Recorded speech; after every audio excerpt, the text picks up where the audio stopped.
we're going to continue with SculptGL. So go ahead and open up the program. Oh, right. First thing, just try using the transform tool to scale, move, and rotate 5 different shapes. So if you remember from last time, E, or if you go over here to sculpting and painting tools, you want the transform tool, and use the scale tool. So if you start dragging on these little boxes, these arrows, and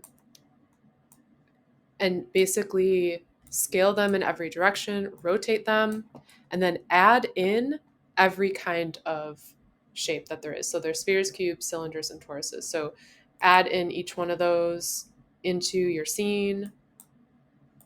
Okay. This one I'm gonna make like that.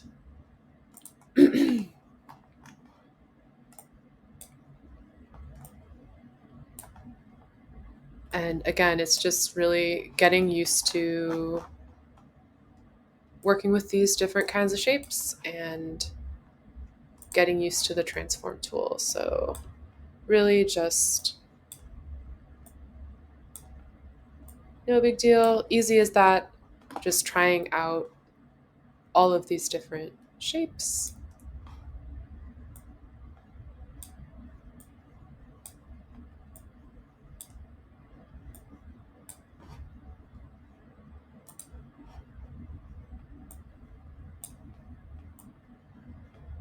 Okay. And I said 5, simple as that. Take a screenshot of this by hitting Shift Command 4 and add this into your Google Doc. Whenever you want to refresh a scene, I don't need to save it. I'm just going to refresh the page and load it up and have a default scene again. The next step is to try out all of these brushes, really experiment and see what they do. So starting off with the brush tool, just go down the line and don't just change the different tool, mess around with the radius, the intensity, any of these other settings, and really try to understand what it's doing. The more you understand these tools, the more creative potential you have in this program. So the brush tool, pretty simple. It's just going to add stuff like that. But again, like once you start playing with the intensity, the radius, again, remember there's the negative setting. So that's there. And you can really start changing the shape of stuff as you're going through. I wanted to call your attention to the smooth tool, which is really great. This is awesome for just fixing these like kind of weird creases and stuff like that. And then there's another special one that I want to point out. It's the masking tool. This one is great for all kinds of stuff. It basically, when you start drawing, it will not let you sculpt on the area that you're drawing. So I've drawn this shape here. Now if I go to inflate, it's going to just affect everything around that shape. And so you can do some really interesting stuff with this, for eyes, all kinds of stuff. So definitely don't sleep on that one. But again, just go through it. It can be abstract, really anything that you want to do. Okay, so I have thoroughly experimented with all of these different tools.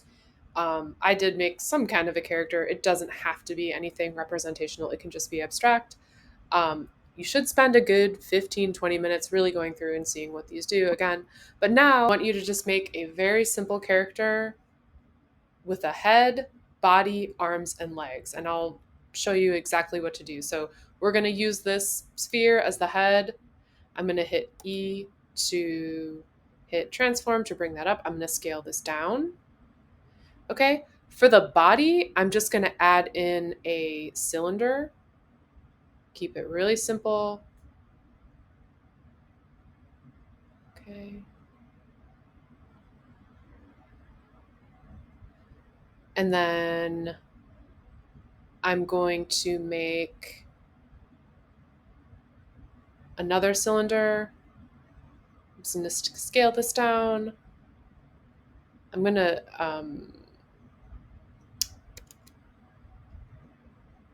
scale it in just pulling on the green one there. Scaling it down.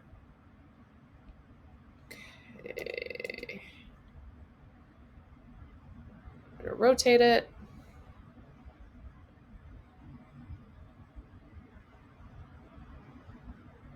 Scale this up a little bit more. Okay, I'm gonna duplicate this.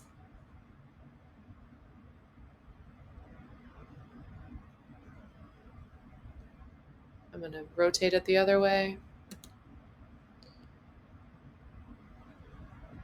And then instead of making arms that way, you can also just grab the drag brush. And I'm gonna make some little arms there, okay? Real quick, I'm gonna just make a couple of eyes. And so I'm actually gonna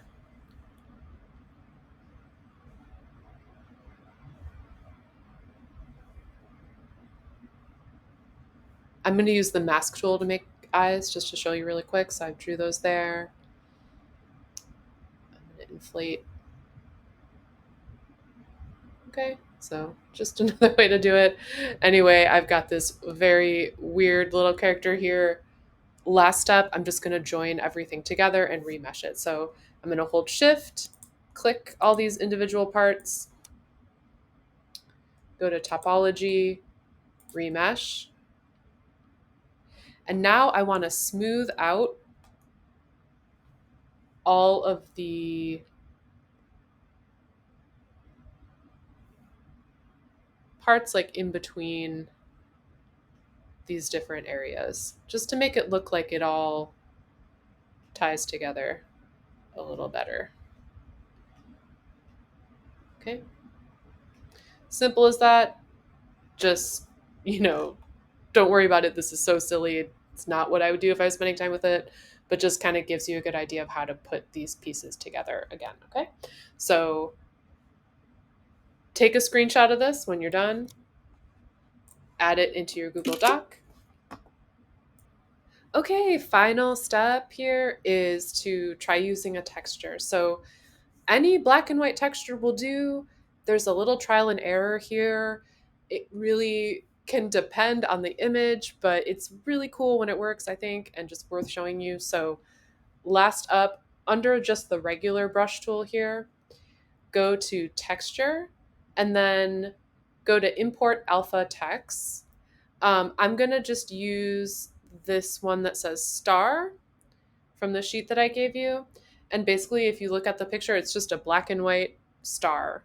And now on your model, you can see it. And I think I'm actually going to do negative. So you can see right there, there's the star. That's a little bit too big. There's a lot of trial and error here. I'm going to undo that, Control Z, and make that a little bit smaller. But there you can see it's making this star pattern on the character. So there's really a lot you can do with this. Okay, let's try a different one just really quick. I'm going to go to a different texture.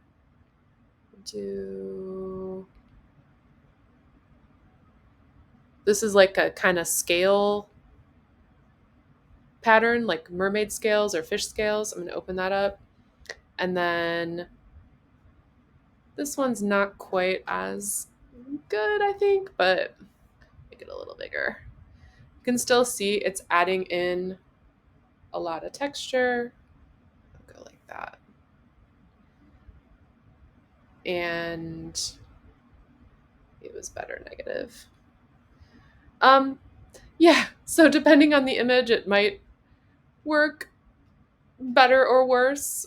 You can still see it's definitely making some texture. It's looking a little bit bumpy. I think I like the star better. Anyways, try that one out. For the final one, you could certainly add in your own pattern. Make sure to take a screenshot of your work, and that's it.